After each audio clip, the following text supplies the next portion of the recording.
Scegliere tu. Esatto. Allora,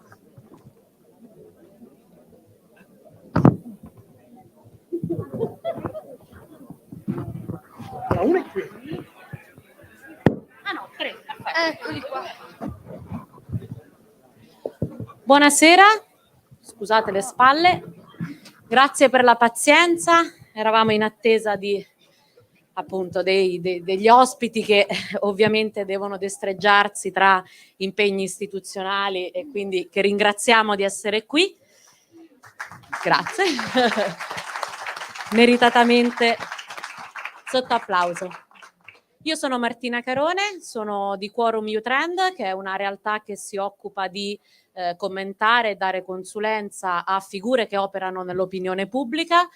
Qualcuno magari conosce questa realtà perché ci occupiamo anche di sondaggi e di commento delle nottate elettorali, quindi non scapperete dalla domanda sulla campagna elettorale, che è un po' il nostro focus. Do quindi il benvenuto e parto, come dire, dal genere a me attiguo, Cindy Manusci, sindaca di Pieve di Cadore, che ringrazio di essere qua. Lorenzo Falchi, sindaco di Sesto Fiorentino. Damiano Tommasi, sindaco di Verona, e Giacomo Possamai, last but not least, sindaco di Vicenza. Allora, come vedete, un parterre in questo caso molto variegato, sia per età, per esperienze amministrative, per numerosità delle realtà che amministrano, per esperienza nel senso di da quanto tempo sono al governo della propria città, quindi avremo, come dire, modo di ascoltarne similitudini, ma anche e soprattutto differenze, però appunto riprendendo un po' come deformazione professionale il commento del momento elettorale e post-elettorale, ovviamente ognuno di loro, come dire, ha vinto le campagne elettorali, chi la prima, chi non la prima, chi come dire, ci aveva già provato. Però eccoci, evidentemente una delle prime cose che, tra parentesi, anche loro da sindaci sono stati, gli è stato chiesto di commentare, è stata la famosa affluenza al momento del voto. Perché insomma siamo in un festival che fa della partecipazione alla cosa pubblica, anche politica, una delle sue cifre, ed evidentemente però all'indomani del momento di vittoria il primo commento, anzi della notte stessa probabilmente, il primo commento è proprio quello purtroppo negativo o comunque poco fiducioso sulla partecipazione elettorale. Io mi sono segnata come dire i flussi o in generale l'affluenza di ognuna di questi comuni nel momento del voto, quindi chi al secondo turno, chi in questa occasione al primo turno. Vicenza 53% di cittadini al voto, Verona 47%, Sesto Fiorentino 57, scusatemi, Pieve di Cadore 48%, quindi comunque dei dati sconfortanti. Non sono questi comuni a fare, come dire, essere non dei begli esempi, tutta Italia ormai evidentemente si attesta su questo tasso di partecipazione. E la domanda è proprio su questo, cioè come avete immaginato, chi ovviamente con il tempo di poterlo anche mettere in pratica, chi ancora nelle intenzioni, come avete immaginato di poter tenere caldo e vivo quella parte di elettorato che vi ha votato, quella parte di potervi rivolgere a quella parte di elettorato che a votare non c'è andato, e quindi in qualche modo come pensate magari di poter mettere una piccola toppa a questo trend purtroppo triste e nazionale, e che però vede anche in voi il primo livello di vicinanza nei cittadini, e quindi evidentemente siete anche in qualche modo chiamati a dover rispondere a quella che è una mancanza di fiducia probabilmente nelle istituzioni. Partirei, se siete d'accordo, da Damiano Tommasi, così arriviamo poi fino a qua. Damiano, vi chiedo scusami Damiano, una piccola postilla. Darò bene o male del tu a tutti, a molti, un po' perché appunto siamo in un ambiente molto informale e poi qualcuno è anche un caro amico, quindi evidentemente, come dire, mi sfuggirà il tu, ovviamente non è per mancare di rispetto all'istituzione.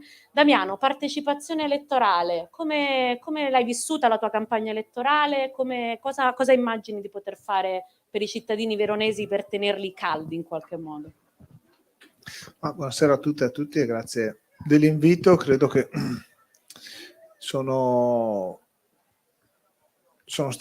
era uno degli obiettivi che avevamo, e quindi sono stato molto spesso esplicito sul fatto che l'obiettivo principale personalmente era l'aumento del numero degli affluenti al voto, perché credo che nelle nostre comunità, a prescindere dalla grandezza, la partecipazione al voto significa attenzione, significa quel pungolo che serve per fare della tua comunità una comunità che dà le risposte ai cittadini e alle cittadine. Quindi anche il voto contrario, la partecipazione, è uno stimolo che aiuta ad alzare il livello anche della competenza e della professionalità.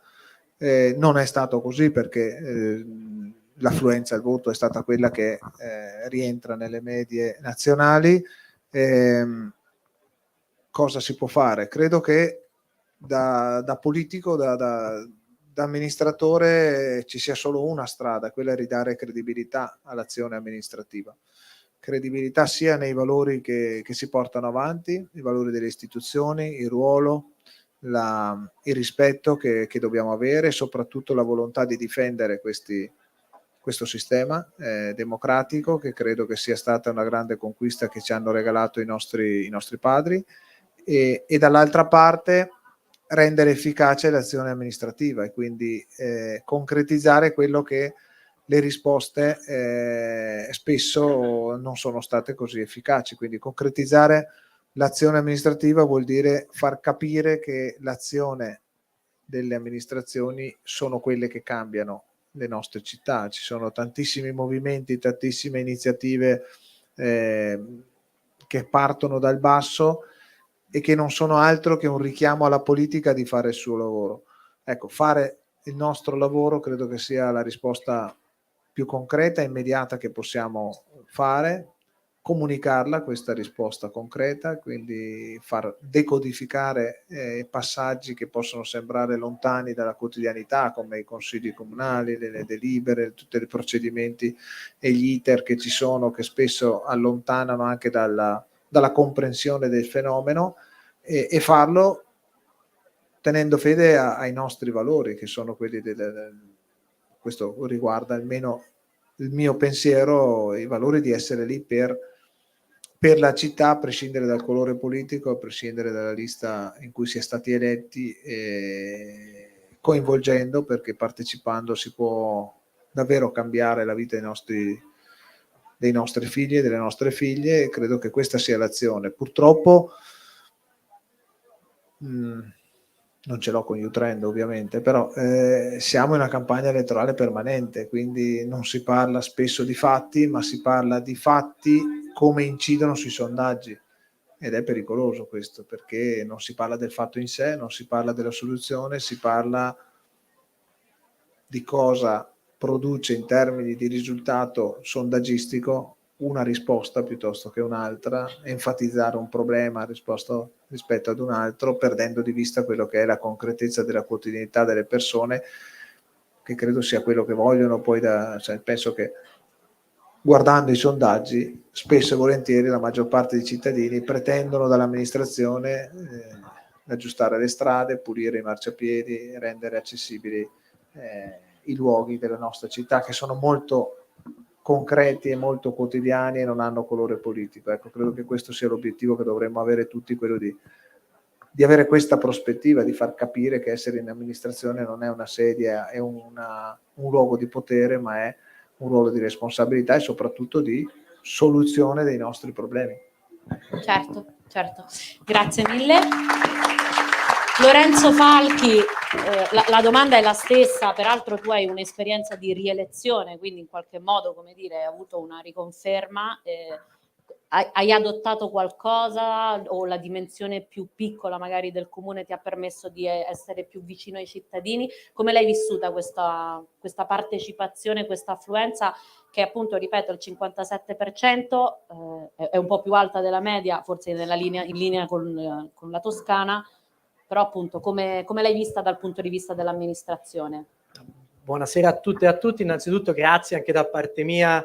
È un onore essere qui, è una festa bellissima, quindi complimenti agli organizzatori di Fornaci Rosse, non se ne trova tante di realtà come queste, quindi è davvero un onore essere qui. Io credo ci siano due questioni per venire velocemente al punto su cui ci sollecitavi. C'è un tema di metodo e quindi il cercare con ogni strumento possibile di informare, di comunicare, di far partecipare la cittadinanza sulle scelte del governo cittadino, e questo sicuramente è una cosa molto importante. Tante e tanti cittadini accusano la politica anche locale di in qualche modo chiudersi nel palazzo, di non essere in grado e di non avere la voglia, la pazienza di spiegare, di confrontarsi anche sulle scelte del governo cittadino. Ma c'è un altro aspetto più di contenuto, di merito, che secondo me è molto più importante. Nel corso degli anni le persone si sono allontanate dalla politica e quindi poi non partecipano al momento elettorale, perché tendenzialmente la sensazione forte nella società è che la politica è inutile, non è lo strumento che cambia la mia vita, non è andando a votare per un candidato o per un altro, per una forza politica o per un'altra, che poi può portare un cambiamento reale nella mia vita quotidiana, lavorativa, sociale, cittadina. E quindi io credo l'esempio più grande e lo strumento più grande che noi abbiamo è quello di provare a dimostrare che si può governare una città, grande o piccola che sia, con tutte le contraddizioni e con tutte le complicazioni che il governo al giorno d'oggi in questo paese a maggior ragione pone di fronte alle amministratrici e agli amministratori di questo paese, ma che lo si può fare provando a tenere fede a ciò che si è detto in campagna elettorale e dimostrando che esiste una differenza tra destra e sinistra, che si possono affrontare le tematiche del governo avendo a mente la necessità di provare a lottare contro le disuguaglianze, di provare a costruire percorsi che sulle politiche ambientali favoriscano e incentivino la conversione ecologica delle nostre città, che provino a costruire percorsi che favoriscano i diritti, l'accoglienza, la solidarietà, l'inclusione dentro le nostre città. E io credo questo sia il più grande esempio che noi possiamo dare, quello di far vedere che attraverso il voto poi si eleggono persone, nostri rappresentanti, e quando sono al governo dimostrano che c'è una differenza tra la destra e la sinistra, tra un modo di governare ed un altro. Faccio un esempio: io sono stato eletto la prima volta nel 2016, erano gli anni in cui infuriava la discussione, la polemica sulle politiche del lavoro, era recente l'approvazione del Jobs Act, la cancellazione dell'articolo 18, noi appena siamo stati eletti abbiamo avviato un tavolo di discussione alle organizzazioni sindacali, nelle società partecipate del comune, abbiamo promosso accordi integrativi che hanno reintrodotto in quelle aziende l'articolo 18 dello Statuto degli lavoratori. Fatto simbolico sicuramente, di grande portata, però poi quando incontri anche quel lavoratore e quella lavoratrice che ti ringrazia perché quando va in banca e andava in banca a chiedere il mutuo con quell'accordo integrativo lì era un po' più facile, ti rendi conto e poi cambia anche un po' la vita a qualcuno. Tema di migranti, ambiente, sono tanti gli esempi su cui possiamo provare a dare un esempio, magari provando anche, rischiando anche di perdere un po' di consenso nell'immediato, ma dimostrare che poi si può governare in un modo o in un altro. Quello credo sia il più grande esempio che noi possiamo dare per provare a portare, a riavvicinare le persone alla politica, a farle comprendere che è solo attraverso la politica, per quanto possa sembrare brutta, distante, complicata, che si sia sporcata nel corso degli anni, ma che è l'unico strumento che può provare a cambiare la vita di ognuno e di ognuno di noi e provare a realizzare quello che, diciamo, nelle campagne elettorali proviamo a mettere sotto forma di disegno di città. Certo, grazie mille. Cindy Manusci, neo sindaca Molto neo. di Pieve di Cadore, quindi Molto. ovviamente la domanda è più sulle intenzioni, quindi come è andata, diciamo, a livello di partecipazione la tua elezione, che è stata anche particolare, e soprattutto come vorresti improntare la tua amministrazione in questo senso. Beh, allora, intanto buonasera a tutti e benvenuti a Fornaci Rosse, è un piacere vedere così tanta partecipazione. Io in realtà rappresento il comune più piccolo. 3.000 abitanti, quasi 4.000. Quasi 4.000. Allora, è un comune piccolo, ma se vogliamo vedere la cartina d'Italia e anche un po' le cifre e i numeri, i comuni sotto i 5.000 abitanti sono il 70%. Quindi l'Italia è un insieme di comuni piccoli, è costellata di comuni piccoli, come è costellata anche da piccole e medie imprese, per cui è tutto in dimensione molto ridotta. Si tende sempre, no, a guardare chiaramente alle grandi città, però i comuni piccoli molto spesso non sono solo indicativi, ma addirittura anticipatori di alcune tendenze che purtroppo alle volte arrivano anche nelle grandi città. Per esempio, quest'anno, a maggio del appunto 2023, sono andati a elezioni 4 comuni del Bellunese. Quindi ci troviamo in montagna, nella montagna veneta. Il mio comune è Pieve di Cadore, è un paese di quasi 4.000 abitanti, nel cuore delle Dolomiti bellunesi, a una ventina di chilometri da Cortina d'Ampezzo. Ecco, andava quindi a elezioni il mio comune e altri 3 del Bellunese, tutti sotto i 5.000. Benissimo. Il problema principale e iniziale non è stato neanche troppo prevedere o pensare alla partecipazione alle urne, ma creare una lista. Cioè, alle volte noi ci dimentichiamo, perché anche un paio di settimane fa ero a un altro comizio politico in cui si parlava di civismo vero, falso, no? Liste politiche, liste partitiche, eccetera, eccetera. Nei comuni piccoli tutti questi problemi che noi ci poniamo nei palchi non esistono, perché non c'è molto spesso il capitale umano per fare una lista. Quindi cerchiamo di calarci, no, nel contesto di un comune piccolo, con una popolazione tendenzialmente anziana, disillusa, o che comunque ormai ha raggiunto un certo tipo di agio, per cui in un certo modo se ne lava le mani. La politica la devono fare i giovani. I giovani non la fanno la politica, perché di fatto non sono palestrati per farla, cioè nessuno li ha responsabilizzati. C'è un gap generazionale in politica non indifferente. Ora qua diciamo le stime sono un po' storpiate, perché noi 4 siamo appunto tutti giovani, e io e grazie, prego. No, poi insomma io e Giacomo siamo dei trentenni, per cui falsiamo un po' le statistiche, però di fatto la politica in Italia non la fanno i giovani, di fatto non sono calcolati. Quindi qual è il problema iniziale? Innanzitutto trovare gli elementi per creare una lista. Dopodiché, dopo averli trovati con tanta fatica, premure, rincorse e anche un po' di stalking, uno trova il materiale umano e dice: bene, adesso noi dobbiamo creare la lista. E uno dice: come si fa a coinvolgere le persone e a portarle al voto, o se non altro a interessarsi di politica? Io penso coinvolgendole, cioè facendole partecipare e responsabilizzandole, nel senso, allora io partivo, brevissimo excursus, perché chiaramente il Pieve di Cadore vi può interessare fino a un certo punto, non essendo insomma centralissima, no, nelle dinamiche politiche nazionali, ma dico, noi eravamo partiti con 3 liste. C'era la mia, che era una lista considerata, qualificata come di centrosinistra, perché io di fatto lo sono una persona di sinistra, però era comunque una lista civica, e altre 2 liste, una a trazione di Fratelli d'Italia e l'altra invece della Lega. Le altre 2 non sono riuscite a chiuderle queste liste, per cui il problema che si poneva alle urne non era troppo vediamo quanto risultato riesco a fare, era riuscirò ad essere eletta, perché c'ero io e il quorum, mentre le altre 2 liste appunto nel frattempo erano svanite, c'ero io e il quorum, quindi la percentuale di voto non diventava neanche non era neanche un virtuosismo, era un elemento di sopravvivenza in quel momento. Quindi o il commissario o io ho sopravvissuto a questo quorum. Benissimo. Il risultato, cioè il 48% che tu prima hai citato, mi ha stupito non tanto nella percentuale, quindi nel numero, che chiaramente è in linea, insomma, con il risultato quello nazionale, ma perché sono arrivata a quel risultato innanzitutto nonostante la campagna contraria e per l'astensionismo effettuato da Lega, Fratelli d'Italia e tutte le persone affiliate alle due liste che non avevano chiuso, e quindi vabbè, insomma, quello è un capitolo a parte.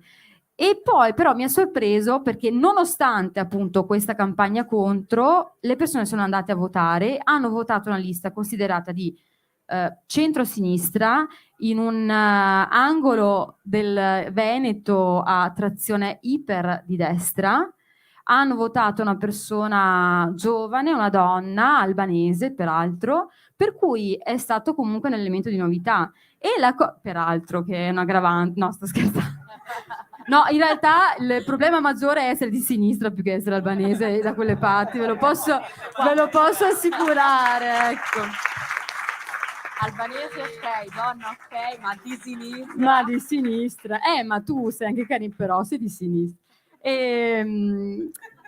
Sì, ho un neo che mi porterò per tutta la vita. No, la cosa positiva è stata portare al voto tanti giovani, perché loro vedono un proprio coetaneo, comunque una persona giovane che è vicina alle loro istanze e che li rappresenta in maniera del tutto stupefacente, perché i giovani nessuno ha interesse a rappresentarli, sono pochi, no? Sono pochi, non contano niente dal punto di vista politico in termini proprio di peso specifico, e allora ciao, grazie.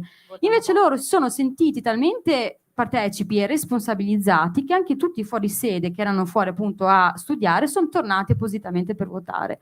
Quindi la chiave di tutto questo, scusatemi insomma, il giro di parole e le perifrasi, è com'è libertà e partecipazione, ma anche politica e partecipazione, cioè responsabilizzare il cittadino, metterlo nei panni di dire io ho la mia parte di responsabilità per rendere questo paesino, questo comune, questa città un posto migliore. Quindi non solo la politica fa o meno la differenza, ma io faccio o meno la differenza. Secondo me questa è un po' la prospettiva che potrebbe voltare. Cambiare un po' la prospettiva, certo, grazie. Stessa domanda a questo punto a Giacomo, in cui appunto ovviamente dire io conto in questo ballottaggio è stato molto particolare, visto che lo scarto è stato piuttosto piccolo e quindi davvero ogni voto ha contato.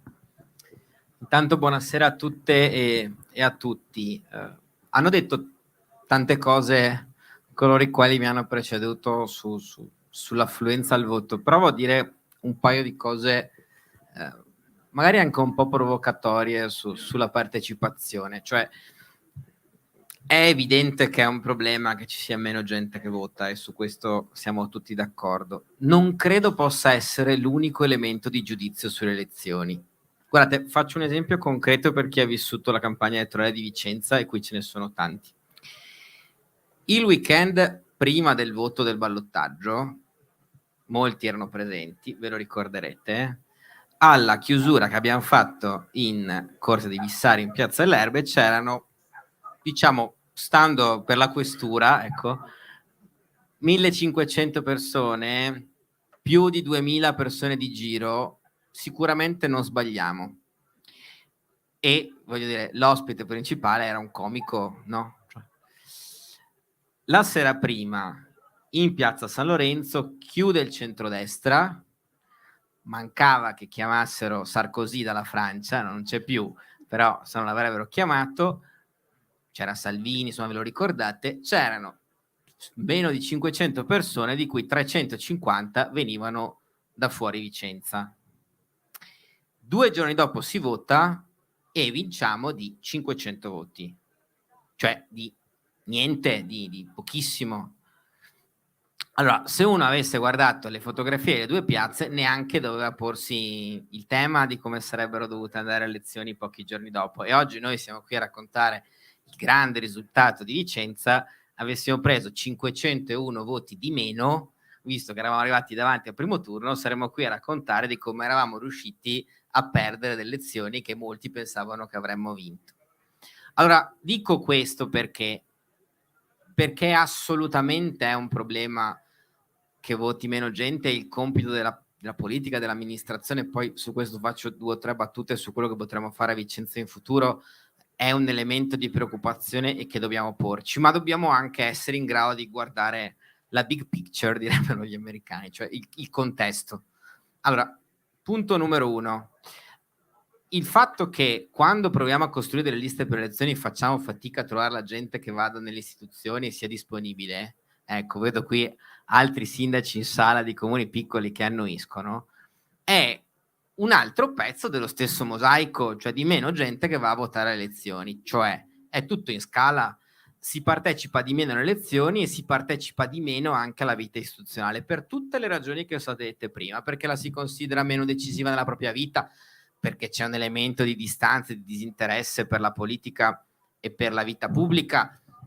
C'è anche tanta gente in meno che si iscrive alle associazioni, per parlare di un aspetto che non c'entra niente con la politica, ma che c'entra sempre con la vita sociale. Cioè c'è una disaffezione alla vita pubblica che va ben oltre la politica. E quindi questo elemento di contesto lo viviamo tutti, e può candidarsi Batman alle elezioni amministrative o a quelle regionali, magari sposta un voto, 1%, 2, 3, 4, ma in questa condizione di contesto è un problema talmente largo che si deve porre interamente la politica. Noi possiamo incidere chiaramente sulla nostra parte nella vita amministrativa, ripeto, poi dico qualcosa.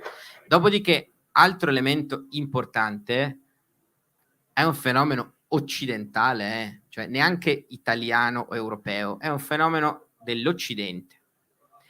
Fanno un po' eccezione gli Stati Uniti, ma perché hanno dinamiche elettorali molto molto molto diverse. Cioè stiamo dentro a un solco di disaffezione alla vita pubblica che rende assolutamente più complicato portare le persone a votare. Io la dico spesso così perché mi capita di discuterne tante volte di questo argomento.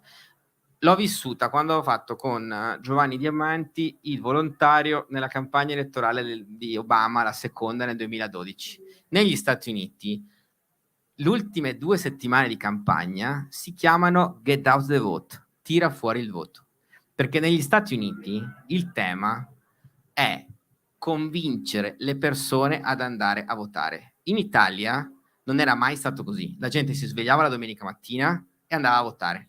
Il tema era nelle settimane precedenti spiegargli perché doveva votare per te e non per gli altri. Progressivamente sta diventando così anche per noi, cioè convincere le persone che quella domenica mattina lì bisogna alzarsi e andare a votare perché ne vale la pena.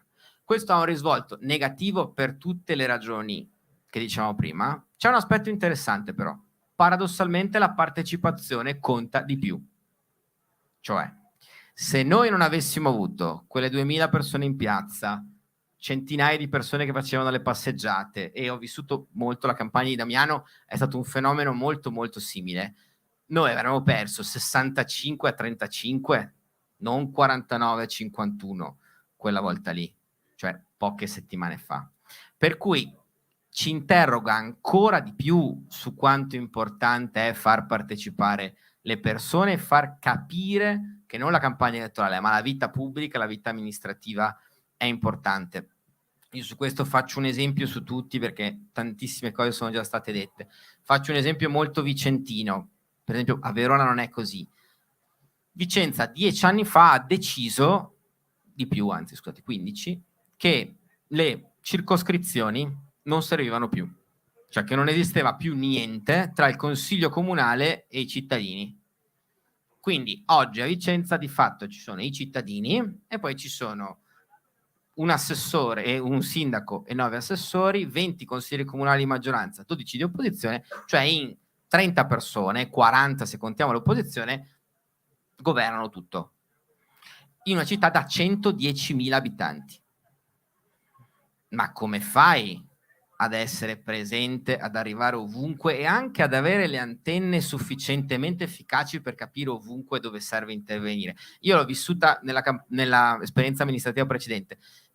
i quartieri, adesso esagero, ma vengono seguiti in base a che consiglieri comunali vengono eletti, perché se c'è uno dei ferrovieri alza la mano ogni volta che c'è da discutere e dice ma bisogna sistemare la strada dei ferrovieri, ma se quella volta lì non viene eletto nessuno di Polegge, di Laghetto e della Riviera Berica, il rischio è che ovviamente arrivi in fondo, adesso sto esagerando, però è un punto. Allora, per noi, come ripristiniamo i consigli di quartiere e cosa che abbiamo intenzione di fare, quindi un rapporto diretto tra il cittadino e l'amministrazione pubblica diventa determinante. Ecco, la chiudo così.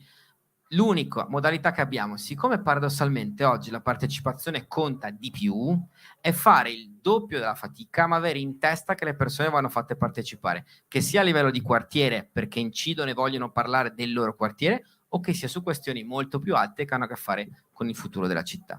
Grazie, Giacomo.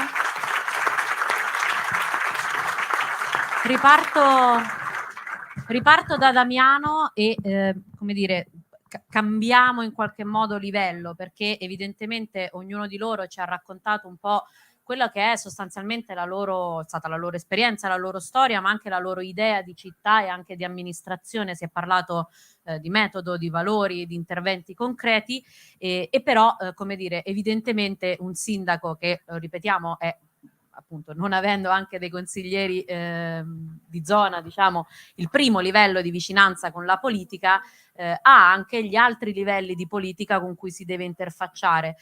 Ognuno di voi, avendo comunque, essendo in carica da tempi diversi, ha avuto anche approcci diversi con i governi e in generale anche con le regioni che si sono susseguite, in Veneto meno, e quindi volevo un po' chiedervi com'è, anche in relazione alle preoccupazioni che sono state espresse peraltro anche dal governatore Zaia, quindi non necessariamente da figure lontane, diciamo, dal governo nazionale.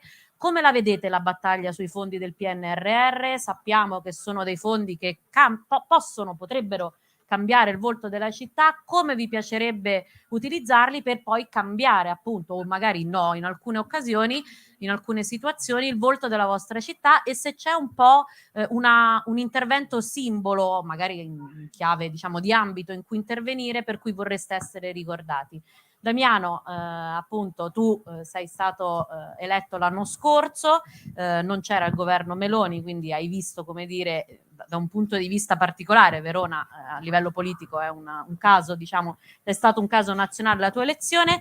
Come la vedi questa questione? Cioè, questi fondi arriveranno, non saranno mai abbastanza? Come vorresti utilizzarli quando arriveranno, e qual è la tua idea di interventi sulla città? Quindi abbiamo parlato di partecipazione, adesso come la vedi la città tra 5 anni, quando finirà un po' meno il tuo mandato? Primo mandato. Ma il tema del PNRR si sapeva già quando è nato come progetto, le difficoltà che il Paese aveva nella messa a terra di questo tipo di progettualità.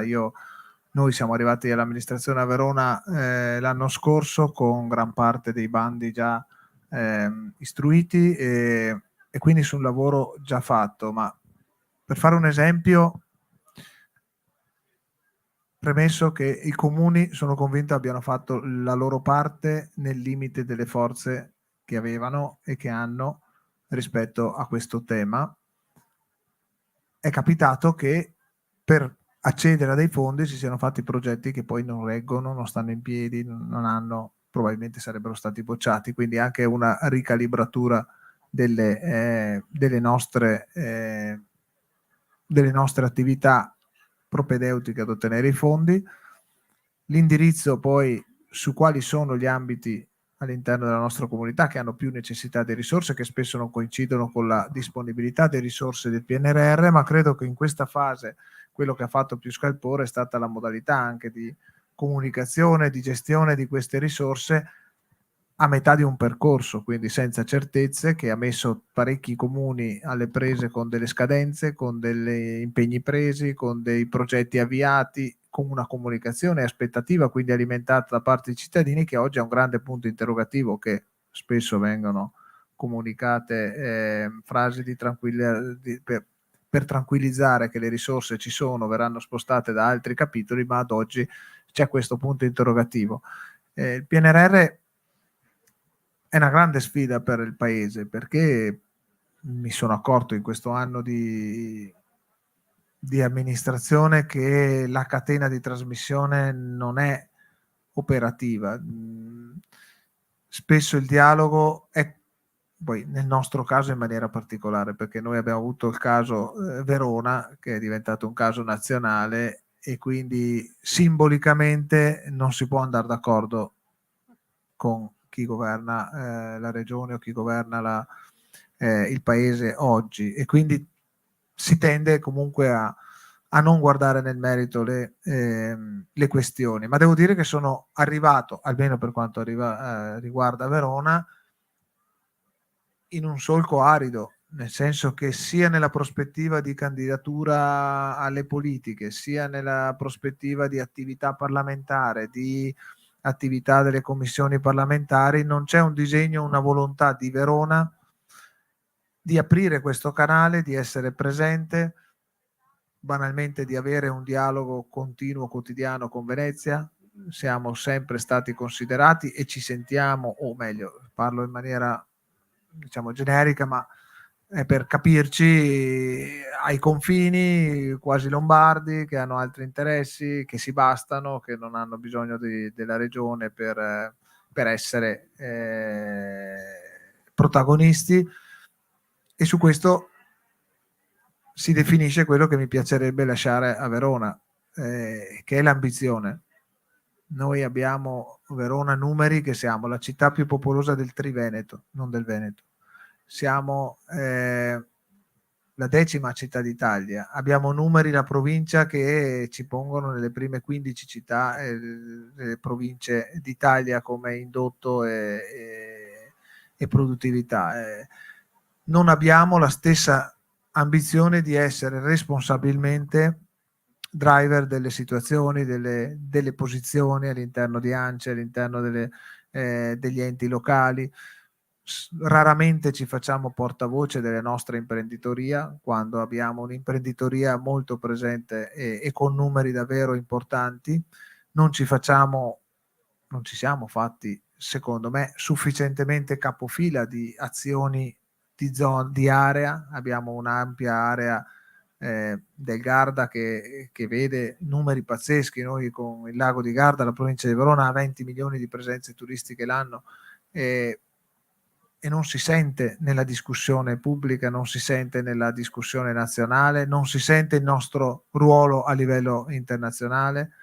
Mi piacerebbe lasciare questa ambizione, perché possiamo farlo, perché dobbiamo farlo, secondo me, e perché sono opportunità che la città perde, sia in termini di numeri, di valori, sia, e questo è probabilmente il lungo termine, nel conformarci ad alcune partite che sono già state vinte in parecchie città europee. Parlo delle partite dei diritti, dell'essere una città aperta, di essere una città che vuole essere una città europea e che nei numeri lo è. Nella nostra cultura, io dico sempre che siamo in una fase in cui a Verona si pensa ancora in dialetto, che credo si avvicini anche a Vicenza. Dovremmo, non dico pensare in inglese, però ecco, questo mi piacerebbe lasciarlo. Non è una cosa concreta, ma credo che sia quello che poi ti fa anche rivestire ruoli, anche non... Prima Giacomo parlava dell'associazionismo, no? Delle associazioni di categoria. Non abbiamo l'ambizione di essere protagonisti nelle rispettive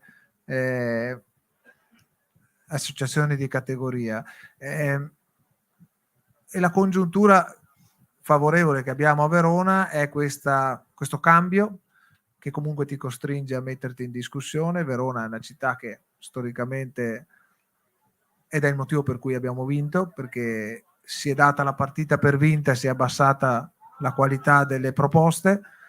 Abbiamo un vescovo che è e può essere davvero un riferimento per il territorio e per il livello nazionale del dibattito che riguarda quell'ambito, e come ho detto abbiamo numeri che sono in crescita. Abbiamo, a differenza così dell'indice nazionale abbiamo una popolazione in crescita non per natalità, ma perché più gente sceglie di vivere a Verona. Questo dobbiamo cavalcarlo e mi piacerebbe essere più ambizioso e per far questo probabilmente dobbiamo anche conformarci ai parametri europei, che è la vera sfida del PNRR poi. Su questo, ecco, Verona in questo momento soffriamo questa simbolica contrapposizione. Abbiamo 9 parlamentari a Roma, abbiamo un sottosegretario, abbiamo il presidente della Camera.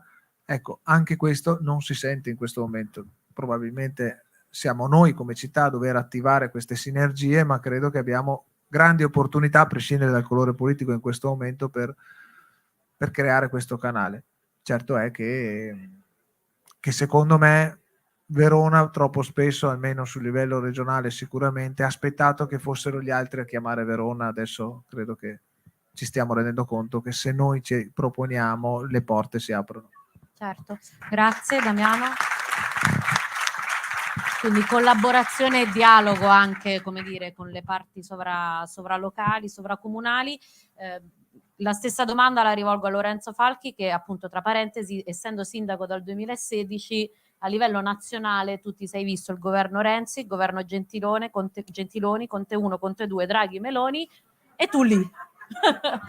Devo fare una classifica. Il peggiore penso sia facile capire qual è, diciamo. Com'è stato a questo punto di vista privilegiato e come l'hai vissuto? No, a parte le battute, l'ultimo governo indubbiamente e oggettivamente ha avuto un atteggiamento anche nei confronti degli enti locali, delle autonomie locali, nonostante abbia, diciamo, una forza che è la Lega, che ha fatto, e voi lo sapete meglio di me, parte della propria storia, della propria identità sul fatto del federalismo, delle autonomie locali, e che invece in questo governo in particolar modo ha avuto un atteggiamento nei confronti degli enti locali e dei comuni in particolare assolutamente accentratore, con larghe sfumature di cialtroneria, come nella vicenda del PNRR, dove io ancora devo capire per quale motivo hanno deciso d'amblè di cancellare quasi 16 miliardi di progetti che, almeno per quelli che conosco io sul mio territorio, erano in larghissima parte pienamente dentro le scadenze temporali che c'erano state date. Solo sul mio comune mi vengono magicamente a mancare 4 milioni di euro, che erano quelli che ci servivano per realizzare la nuova piscina che andava a sostituire quella vecchia, che avrebbe dovuto vedere un progetto di riqualificazione del quartiere, la creazione di un parco, tutta una serie di interventi assolutamente necessari e che senza quei 4 milioni difficilmente riusciamo a realizzare. Noi a giorni dovevamo partire con la gara per l'assegnazione dei lavori. Io non lo trovo un dirigente, un funzionario, un comune che giustamente, perché lo portano via per le fiammelle sul cappello, se si mette a fare una gara sapendo che, anche se ancora ufficialmente non c'è niente, ma che su tutti gli organi di stampa è stato detto e ridetto che quei 4 milioni che fanno parte di quei 16 miliardi di euro non esistono più. Bene? Quindi da questo punto di vista un approccio drammatico al governo attuale, che se si limitasse al PNRR, guardate cosa arrivo a dire, tutto sommato ci metterei la firma, anche se indubbiamente, come diceva prima Tommasi, come penso condividiamo tutti, la opportunità del PNRR oggettivamente era un'opportunità importante di investimento, di provare a fare il salto di qualità su tanti aspetti sul territorio. Noi abbiamo attivato progettualità importanti sull'efficientamento del servizio idrico, che avrà un impatto importante da un punto di vista ambientale, la realizzazione del nuovo polo sanitario e casa della comunità. Sulla sanità territoriale avremo tante cose da dire e ovviamente tante cose anche da ridire rispetto a dove sta andando il nostro paese in questi anni, una serie di riqualificazioni di edifici vuoti che avrebbero, diciamo, dei progetti belli di socialità in centro, la realizzazione, anzi l'efficientamento e il miglioramento di un caseggiato di alloggi popolari, una serie di interventi insomma importanti per le dimensioni del mio comune. Certo, se ne vengano a mancare 4 milioni, come vi dicevo prima, mi arrabbio abbastanza e credo sia oggettivamente incomprensibile un approccio cialtrone. C'è un tema però che noi come paese, anche con i governi prima, nell'affrontare il PNRR abbiamo sottovalutato. È un'occasione importante perché sono miliardi di euro di investimenti che, se mirati bene, possono fare, diciamo, la differenza, Accanto a quello però non abbiamo messo nessuna strategia per poi sostenerli con la spesa corrente. Se tu fai dei bandi e dai la possibilità ai comuni di realizzare nuovi asili nido e gli dai soldi per gli investimenti per costruire l'immobile o per realizzare, ma poi dopo non metti €1 per riempire quell'immobile di educatori, insegnanti, tutto ciò che serve per far funzionare un asilo nido, hai fatto un lavoro a metà. Lo stesso vale sulla sanità territoriale, lo stesso vale su tantissimi altri aspetti. Però mentre, come dire, gli investimenti e l'occasione del PNRR ci arrivavano per tutta una serie di caratteristiche, di occasioni, anche di capacità che ha avuto il nostro paese o il governo Conte 2 a ottenere, diciamo, una serie di condizioni favorevoli, e poi accanto a quello però devi trovare le risorse per provare a innescare un cambiamento. E allora lì il tema è: dove le prendo queste risorse? Dal mio punto di vista, da un punto di vista di sinistra, abbiamo un tema di disuguaglianza economica e di divario economico-patrimoniale e reddituale incredibile in questo paese. Va aggredito quello e bisogna intervenire. Lotta all'evasione fiscale, introduzione di una patrimoniale o di misure che, come dire, provino a quantomeno ridurre le disuguaglianze crescenti che ci sono in questo paese. Questo governo ovviamente si guarda bene da affrontarlo. Non solo, e poi chiudo, ha fatto un ragionamento addirittura opposto nel rapporto con le autonomie locali e con gli enti locali. Prendete l'esempio del contributo affitti. Voce importante, almeno per il mio comune, arrivavano fino all'anno scorso circa 250.000 euro l'anno dalla regione, che erano però fondi nazionali del Fondo Nazionale per il Contributo Affitti, che ci permetteva, mettendo altrettante risorse del comune, di fare un bando di tutti gli anni per dare un contributo a quei nuclei familiari che sono in affitto e che hanno una condizione economica, reddituale e patrimoniale che non gli consente, come dire, non sono così poveri, passatemi il termine, da stare nelle graduatorie per gli alloggi popolari, ma che insomma pagare l'affitto tutti i mesi è cosa complessa. Questo ovviamente è un aiuto importante, ti riduce la conflittualità sociale, ti riduce come dire, gli sfratti e la difficoltà di dover affrontare poi le difficoltà di chi si ritrova fuori casa da un giorno all'altro. Hanno deciso, senza colpo ferire, non di ridurlo, che già sarebbe stato grave, gravissimo, vista la condizione economica, sociale del paese, di azzerarlo, di azzerare il fondo. Da un giorno all'altro tolti. E noi ci ritroviamo nelle condizioni che abbiamo garantito fino adesso le stesse risorse come comune mettevamo fino all'anno scorso, lo stesso ha fatto la regione Toscana metteva poco, ma insomma quel poco continua a metterlo. Noi ora siamo a pensare come fare per provare a mettere qualcosa più dell'anno scorso e provare a incrementare, sapendo che da un punto di vista del consenso facciamo un'operazione che non sarà apprezzata, perché tanto al cittadino innanzitutto sono gli ultimi, i penultimi della società, e sono quelli che non si lamentano mai. Diceva un mio predecessore a sindaco: se vuoi far contento e sta dietro solo al consenso, rifai qualche strada in più, tappa qualche buca in più e fai contenti tutti. Gli ultimi poveri sono quelli che non hanno nemmeno la forza di lamentarsi e che quindi se gli tagli qualcosa, lui me lo diceva in senso opposto ovviamente, diceva non lo fare, come dire, a scanso di equivoci e anche a rischio di perdere consenso. Su questo lavoriamo e dimostriamo che c'è una differenza tra noi e la destra. Però è del tutto evidente che questo governo su questo è intervenuto con questa modalità barbara, per cui ci mette nelle condizioni, ripeto, di dover trovare qualche risorsa in più, magari ridurre qualche altra spesa e forse avrebbe avuto più visibilità in città e nella costruzione del consenso, ma che prova a costruire un tipo di comunità diversa, nella quale se passi un momento di difficoltà non è che vieni lasciato da solo, non è che ti trovi in mezzo a una strada, e sappiamo oggi quanto è difficile con la composizione sociale, la difficoltà economica delle nostre comunità, molto più difficile rispetto al passato, passare da una condizione di autosufficienza di un nucleo familiare a trovarsi a non avere da che mettere a tavola il pranzo con la cena. E allora da questo punto di vista, mi dicevi le differenze sui governi, le differenze si sono viste. Non ho mai visto nessun governo particolarmente amico di questo approccio, diciamo, la necessità di combattere le disuguaglianze, di intervenire sulle differenze di questo paese, però le differenze ci sono state, le ho viste. Durante la pandemia abbiamo avuto un governo che con tutti i limiti e le contraddizioni ha messo nelle condizioni comuni di provare, se lo volevano, a sostenere le fasce sociali più deboli, le realtà economiche e imprenditoriali più in difficoltà, ripeto, con tanti limiti e contraddizioni, ce lo ricordiamo bene, ma mettendo tante risorse. La prima cosa più divertente ha fatto il governo Meloni appena si è insediato, ha tolto la possibilità a quei comuni che avevano un residuo di quei fondi dati nel periodo del Covid ai comuni per far fronte alle minori entrate, alle maggiori spese che avevano avuto e che, essendo stati tanti soldi, qualche comune come il mio aveva ancora qualche margine da poter utilizzare, dimostrando ovviamente che lo utilizzavi per andare ad aiutare a sostenere quelle realtà della città che erano in difficoltà, hanno deciso di riprendersi indietro anche quel poco che era rimasto di quel tipo di intervento lì.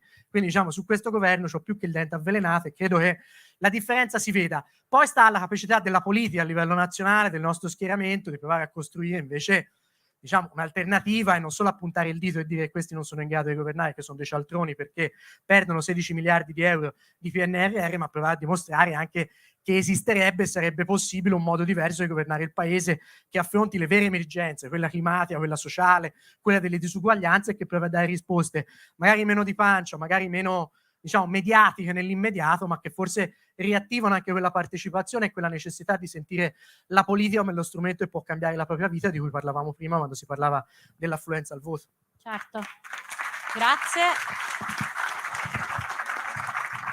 Cindy Manusci, che ho vista annuire durante buona parte ovviamente degli interventi, sì, anche quello di Damiano, e effettivamente dal tuo punto di vista, da quello di un comune più piccolo di quello degli altri sindaci, quanto effettivamente queste risorse che sembrano allontanarsi pesano su un comune più piccolino, su cui evidentemente anche gli interventi, anche sulle diseguaglianze, cambiano veramente il volto anche della vita delle persone. Certo. Ma allora, sempre tornando all'empirico, quindi insomma alla mia parabola, io sono stata eletta a metà maggio e a inizio giugno ho iniziato a capire da che parte ero più o meno girata, per dire molto francamente quello che è avvenuto. Il PNRR per me come cittadina era questo animale mitologico di cui tutti parlavano, non si comprendeva bene cosa fosse, però tutti parlavano dei soldi del PNRR. E allora, ma è un momento prolifico, è un momento fantastico per salire su, perché tanto ci sono i fondi del PNRR. Ormai era diventata una sorta di cantilena, benissimo. Io vengo eletta e dopo un paio di settimane capisco dove è l'ufficio tecnico, busso e faccio: cosa ne pensa lei, responsabile dell'ufficio tecnico dei fondi del PNRR? Benissimo. Ma in che senso? Ma come mai? E lui mi ha detto: guarda, noi siamo un comune piccolo, che però in realtà è il più grande della vallata, perché noi appunto pensiamo a meno di 5.000, ma in montagna comune piccolo significa 200-300 abitanti. Quindi il mio è di fatto il più grosso insieme a Cortina di tutto l'Alto Bellunese. Quindi siamo anche il più strutturato dal punto di vista organico e gestionale, no? Io ho una trentina di dipendenti, che è grasso che cola per altri comuni. Eppure noi non siamo capaci al momento di stare dietro al PNRR, perché innanzitutto non abbiamo le capacità tecniche, ma poi non ci sono diciamo neanche le forze e l'organico per farlo, e i tempi sono ogni volta strettissimi, i bandi ci paiono sempre molto complicati e di fatto uno desiste prima ancora di provarci. Questo purtroppo è la risposta sconfortante che io ho ricevuto, che però potrete ricevere dall'80% dei comuni piccoli, perché si è dato in mano uno strumento ai comuni che di fatto non hanno le forze di gestire, e non hanno le forze di gestire proprio quei comuni che avrebbero più bisogno di quei fondi lì, perché di fatto, e anche questo sulla scia di quello che diceva Lorenzo, quelli che hanno più bisogno sono quelli che meno ricevono anche da questo PNRR. La maggior parte dei fondi da parte delle aziende è andata ai grossi, ferrovie italiane, e sono le grandi città quelle che riescono a sostenere questo tipo di progetto. Noi è già tanto se facciamo progetto piccoli borghi e ci sentiamo pure più ganzi della vallata. È perché questo è il fatto, no? E scusate se sono così terra terra, ma cerco sempre di semplificare per calarvi nella realtà, soprattutto della montagna, che è molto difficoltosa, e su quella forse un giorno parleremo un po' più a lungo. Per cui questo benedetto PNR, io sono arrivata con il tecnico che mi diceva: piuttosto facciamo i POR, che sono i piani organizzativi regionali, operativi regionali, quindi di fatto classici bandi regionali con meno, diciamo, quota finanziabile, però di fatto sono quelli più tranquilli, uno accede tranquillamente, sa che non saranno 700.000, sono 200.000, ma almeno sono, come dire, certi. Bene. E nel frattempo, a livello nazionale, nel giugno 2023, cosa succede? Più o meno, parlo a spanne a livello di settimane, che il ministro Fitto dell'attuale governo dice due cose. Dice innanzitutto che noi non siamo in grado di rendicontare come paese quello che è il terzo semestre del PNRR, quindi la seconda parte del 2022. Noi non siamo stati in grado di rendicontare tutte le spese come paese, quindi di fatto l'Europa ha detto o vi diamo, diciamo, vi rimborsiamo i soldi soltanto in parte, perché in parte voi siete riusciti a giustificare, o se no aspettiamo che voi rendicontiate tutto. I nostri, per orgoglio, perché insomma Fratelli d'Italia, l'Italia SD, allora tutto sto grande orgoglio perché siamo una grande nazione, dico no, non vogliamo il rimborso parziale, aspettiamo perché vi daremo sicuramente le pezze giustificative per farvi capire dove sono andati a finire i soldi del PNRR. Benissimo, quindi questo sommato al sempre dichiarazione del ministro Fitto che dice però in realtà noi non saremmo neanche in grado di gestire i soldi del quarto semestre, quindi dei primi 6 mesi del 2023 del PNRR. Quindi cosa facciamo? Siccome non riusciamo a gestire la questione, tagliamo. E quindi togliamo 13 miliardi di euro a chi? Ai comuni, perché tanto i comuni sono quelli gli ultimi della catena alimentare, no? E quindi togliamo ai comuni, che poi sono quelli che più hanno bisogno, come dicevo prima. E di fatto questi comuni che avevano anche iniziato delle progettualità, come diceva Lorenzo, quindi avevano magari erano già andati in gara d'appalto con un codice degli appalti che è cambiato nel 1° luglio del 2023 con grandi conseguenze anche dal punto di vista riorganizzativo degli uffici, che si devono ristudiare tutto. Bon. In tutto questo marasma il governo dice tagliamo sui comuni. Quindi un comune che aveva già investito, non so, 4 milioni di euro per fare la piscina, l'appalto è già pronto, preso impegni giuridici con l'impresa appaltatrice, si ritrova con il sedere per terra, perché si ritrova a non avere effettiva disponibilità economica per adempiere ai propri impegni contrattuali.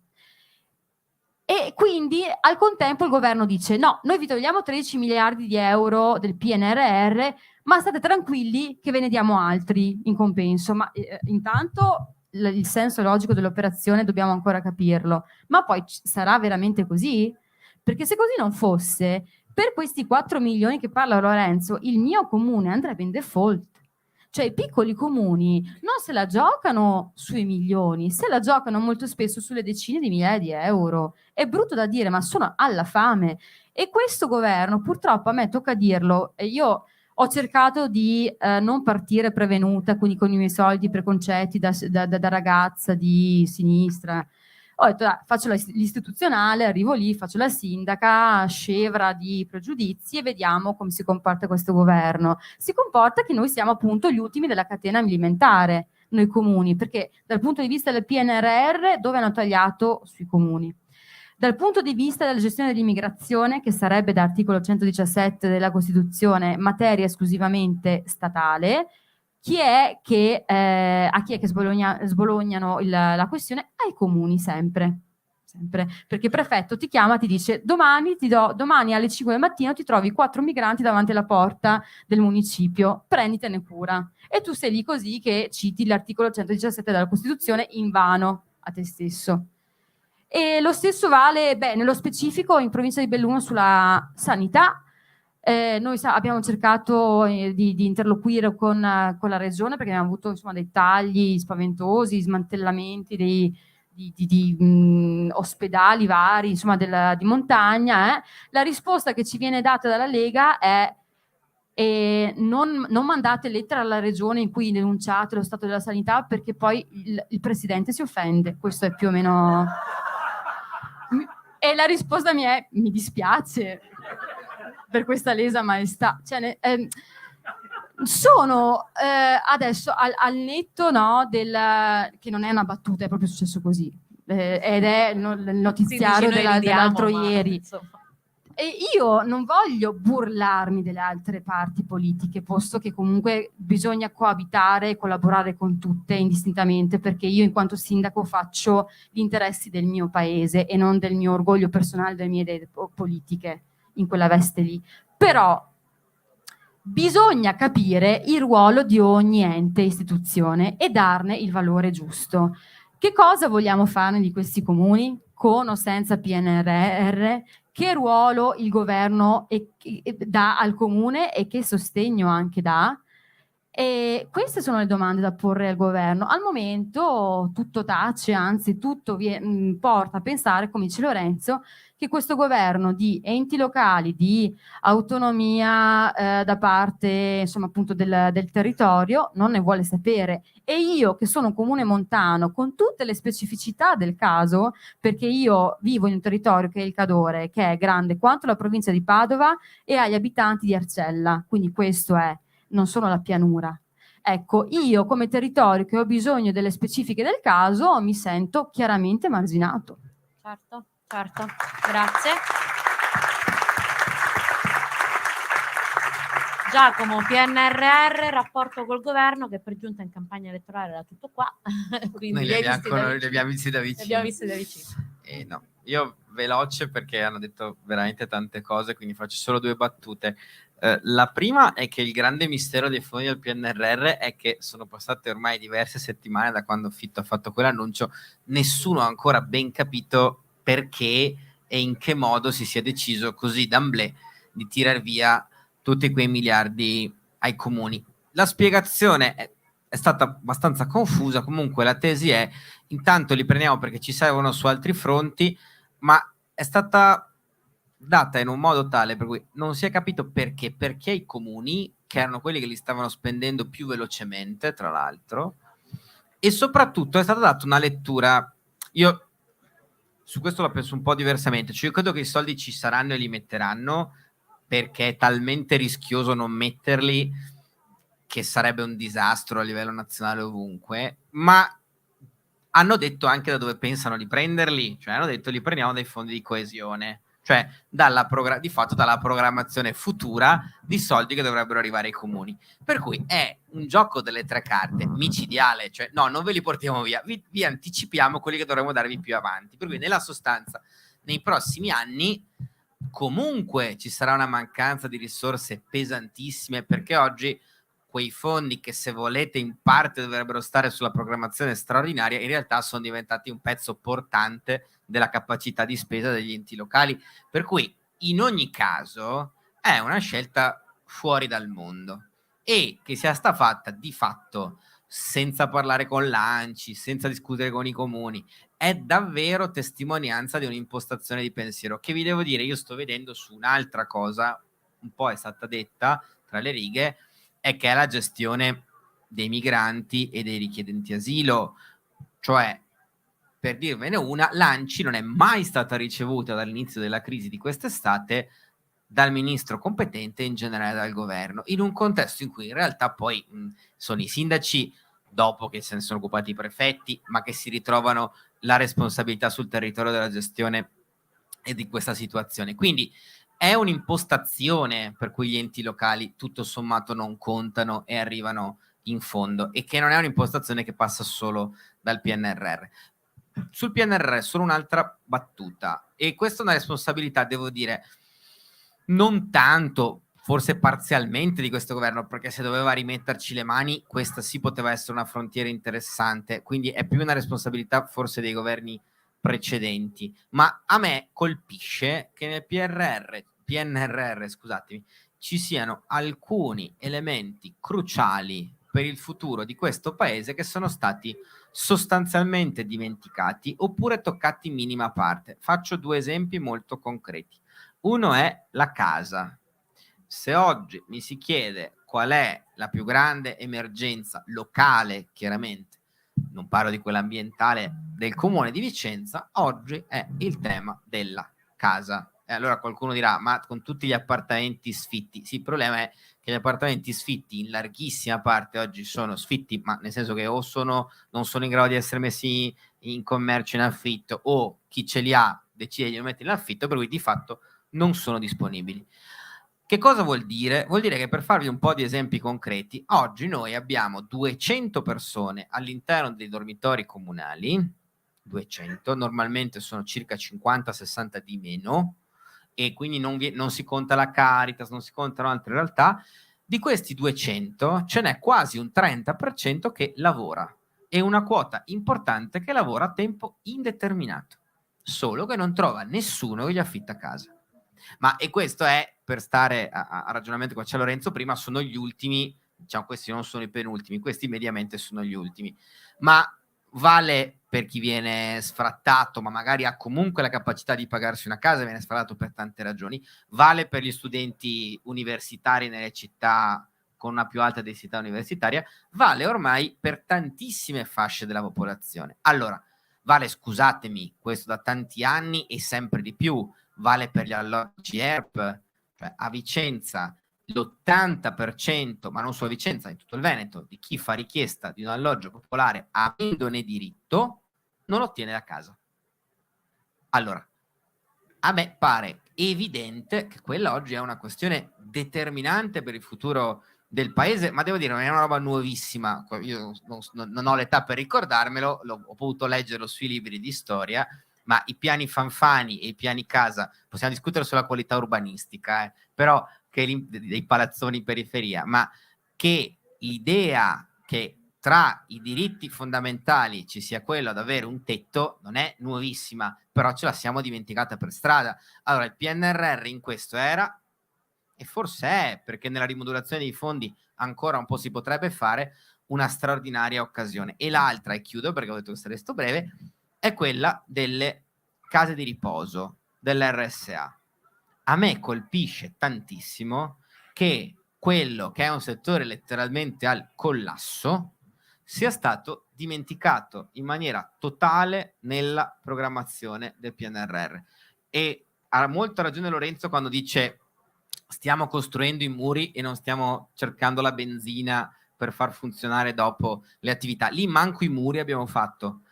E è una condizione drammatica. Oggi c'era un pezzo sul Corriere del Veneto, mi pare, che diceva che ci sarà bisogno di 300.000 posti letto nelle strutture per anziani nel 2050. 300.000 è una regione che oggi fa poco meno di 5 milioni di abitanti, tende a decrescere, saranno 4 milioni e mezzo nel 2050. Cioè, per darvi la dimensione, ma per un motivo semplice, cioè oggi chi ha 80, 90, 100 anni, 110 anni e va, così non faccio torto a nessuno, ed è in età da casa di riposo, bene o male ha un paio di figli mediamente, e questo paio di figli sta anche in zona, per cui un po' lo assistono i figli, un po' c'è la badante, in qualche misura all'italiana ci organizziamo, e quindi si mette in casa di riposo al parente soltanto in casi o di necessità o di scelta della vita familiare. Ma fra 20 anni, quando gli ottantenni, novantenni, i centenni e i 110enni, come si dice, avranno un figlio o una figlia, e questo figlio o figlia staranno a Berlino, a Roma, a Parigi o anche semplicemente a Bologna o a Firenze, e quindi con difficoltà potranno seguire quotidianamente il genitore, e anche con difficoltà, se stanno a Berlino o a Parigi, penseranno di metterlo in mano a una badante che a quel punto non conoscono, non sanno chi è. Dove vanno? Allora, questo punto qui o ce lo poniamo non tanto stamattina, ma ieri mattina, ma ormai siccome ieri mattina è passata, ci penseremo da domattina, oppure quell'elemento lì, quella situazione lì ci arriva addosso a una velocità impressionante senza poterla governare. Chiudo con questo. A me colpisce che in questa circostanza la Regione Veneto ancora una volta abbia deciso nel bilancio di previsione dell'anno prossimo di non mettere un euro sulle case di riposo.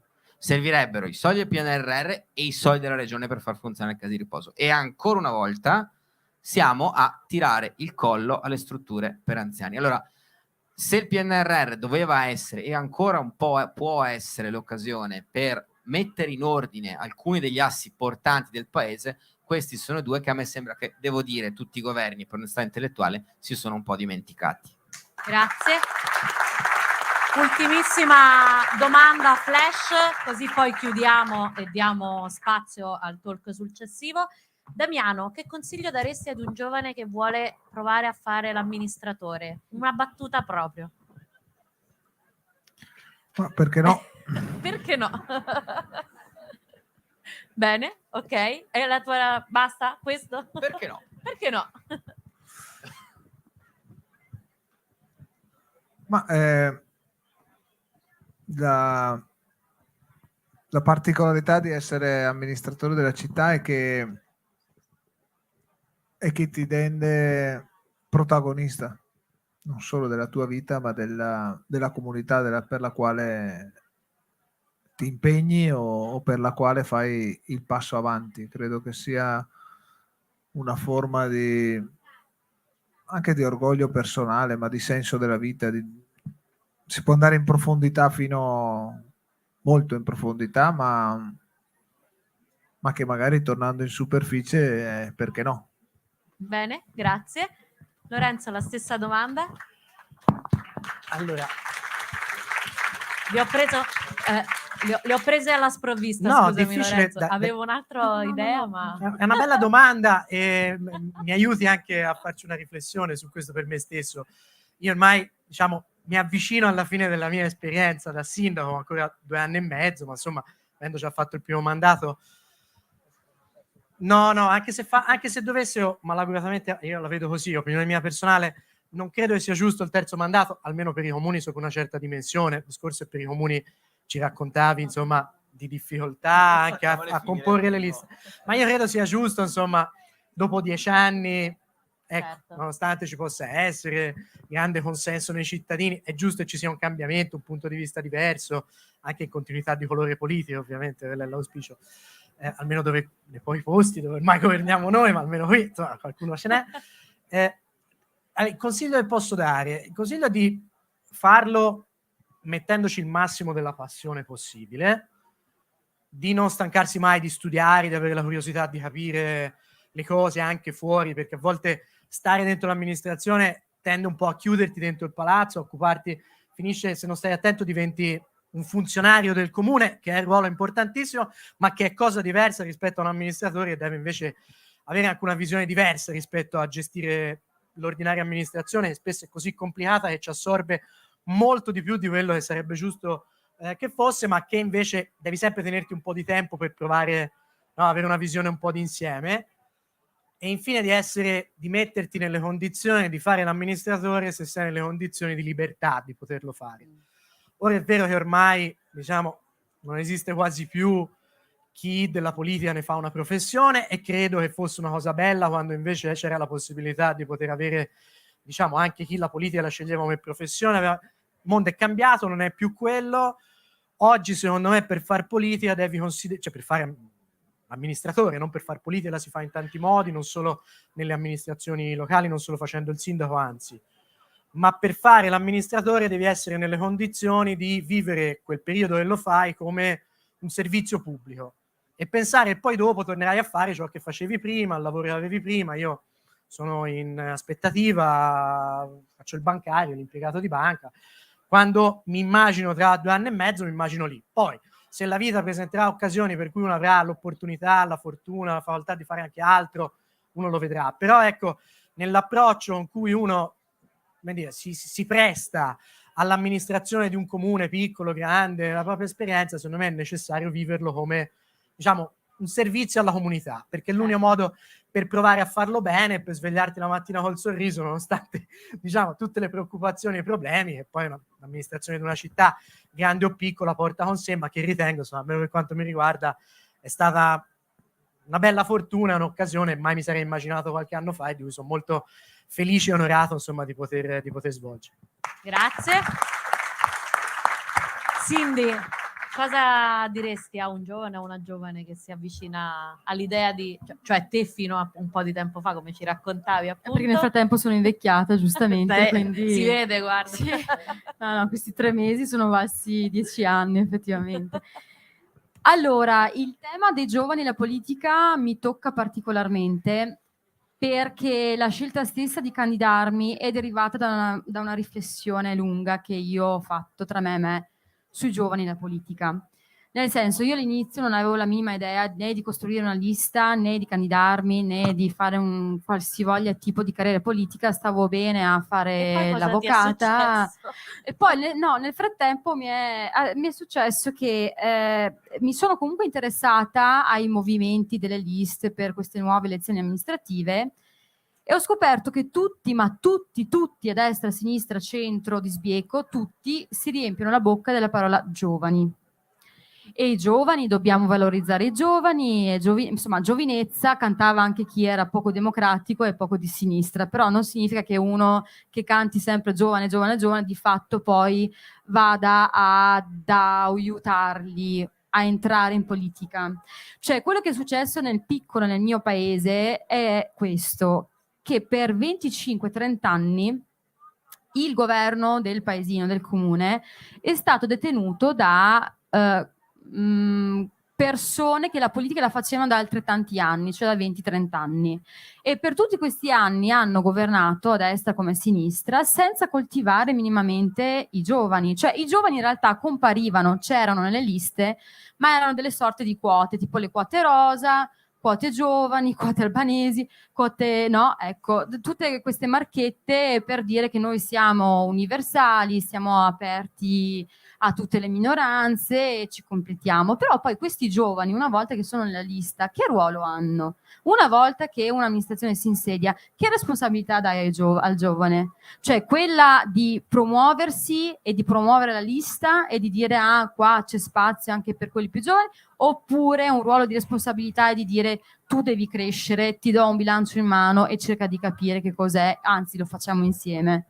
Quindi il problema non è utilizzare i giovani e coltivarli, il problema della politica italiana in generale e dell'amministrazione in particolare, soprattutto in piccoli paesi.